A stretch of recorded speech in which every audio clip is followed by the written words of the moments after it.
Assalamualaikum warahmatullahi wabarakatuh. Selamat pagi.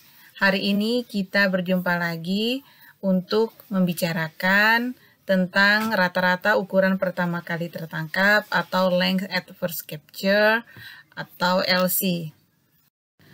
Materi ini sudah diberikan sebelumnya dan pada kesempatan ini yang akan kita bahas adalah bagaimana menganalisisnya menggunakan spreadsheet atau Excel dengan menggunakan tabel sehingga akhirnya kita akan menemukan berapa nilai LC suatu spesies berdasarkan data yang kita miliki. Pertama-tama kita membuka Excel spreadsheet dan pada lembar kerja kita membuat 9 kolom seperti yang nampak pada slide. Dari hasil penelitian dan survei perikanan yang kita lakukan, salah satunya kita mengumpulkan data panjang ikan berdasarkan hasil pengukuran dari tiap sampling yang kita lakukan. Data panjang ikan yang sudah kita miliki tersebut kita pilah-pilah berdasarkan alat tangkap. Kemudian untuk alat tangkap pancing tidak kita lakukan analisa untuk mendapatkan nilai LC karena alat tangkap pancing sudah dianggap selektif. Setelah data panjang ikan kita pilih berdasarkan alat tangkapnya, maka selanjutnya kita akan mencari berapa nilai minimum dan nilai maksimum panjang ikan hasil tangkapan dari alat tangkap tersebut. Dari situ kita akan mendapatkan gambaran berapa kira-kira jumlah kelas yang akan kita buat dan berapa pula interval atau lebar kelas di tiap-tiap kelasnya. Pada umumnya kita dapat membuat lebar kelas yaitu 1 cm. Tetapi jika kita sedang melakukan penelitian terhadap pelagis kecil, bolehlah 1 atau 2 cm lebarnya.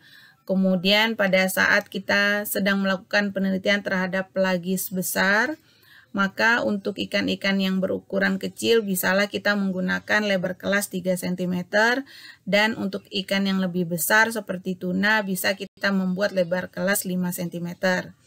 Untuk penelitian terhadap demersal, kita dapat membuat lebar kelas 1 sampai 2 cm. Jumlah kelas yang paling baik adalah minimal 10 kelas dan jika tidak memungkinkan kita dapat membuatnya paling tidak lebih dari 5 kelas. Kami menyarankan untuk tidak membuat kelas dengan menggunakan rumus logaritma karena akan didapatkan nilai batas kelas bawah dan batas kelas atas, ujung-ujung dari nilainya itu tidak homogen di tiap-tiap kelasnya, sehingga menjadi tidak rapi. Sebaiknya gunakanlah dengan cara yang telah disebutkan tadi. Pada kesempatan ini kita akan menggunakan data ikan suanggi dan kita akan membuat lebar kelas adalah 2 cm. Seperti terlihat dalam slide. Lebar kelas 2 cm itu dapat dilihat contoh pada kelas pertama 13-14 cm. Sesungguhnya pada kelas ini adalah ikan-ikan yang berukuran 13,00 hingga ikan-ikan yang berukuran 14,99 cm. Setelah itu kita membuat nilai tengahnya atau mid length dan selanjutnya kita input pula berapa frekuensi di tiap kelas yang ada. Kemudian kita akan mengisi kolom E atau kolom kelima yaitu proporsi tertahan dengan cara membagi nilai N pada kelas tersebut dengan jumlah N dari seluruh kelas.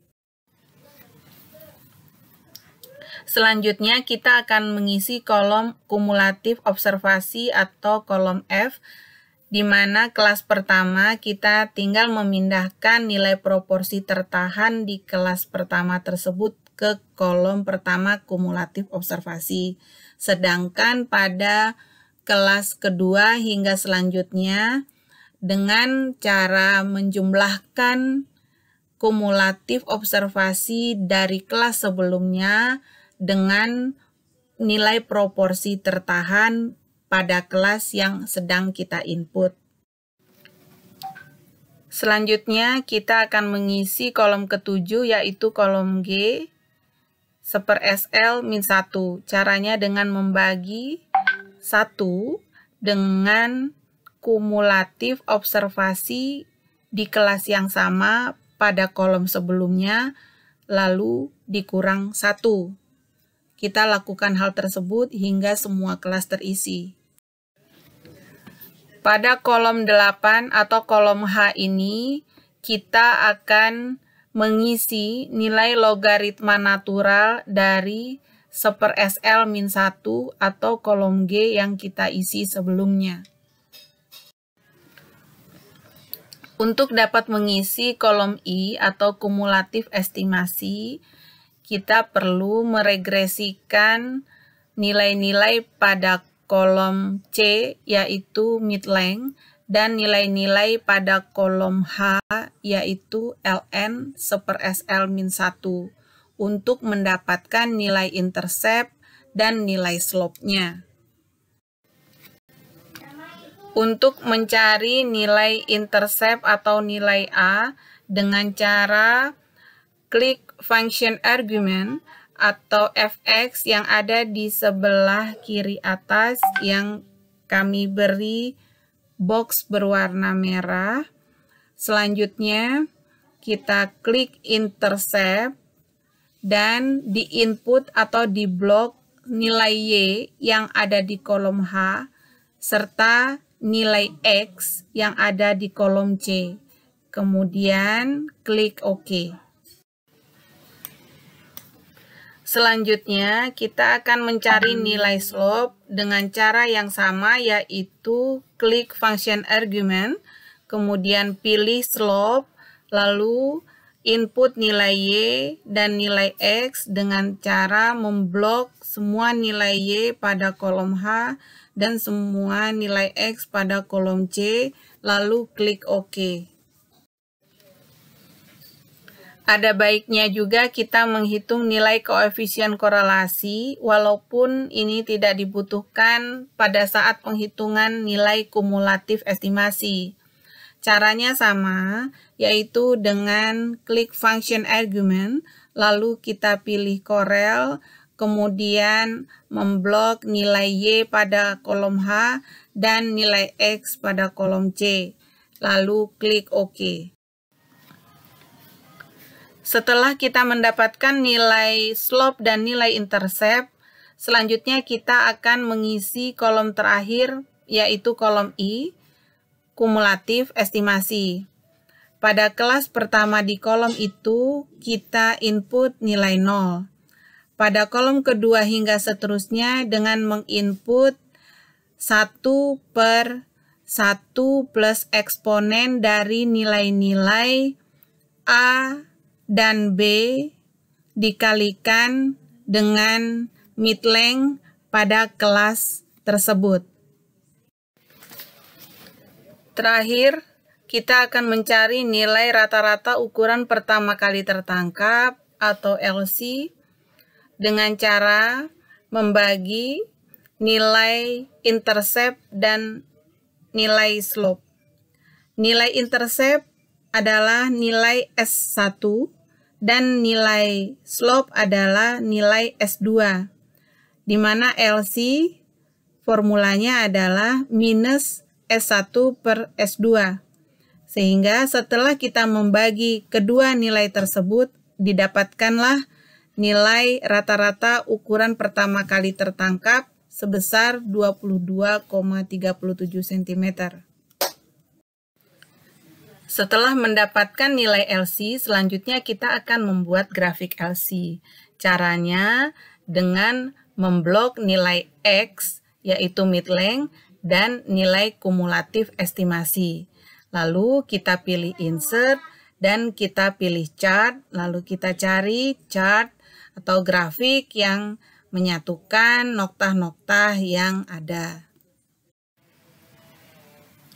Setelah mendapatkan kurva sigmoid yang menggambarkan estimasi kumulatif, selanjutnya kita akan menaruh nokta-nokta yang menggambarkan observasi kumulatif.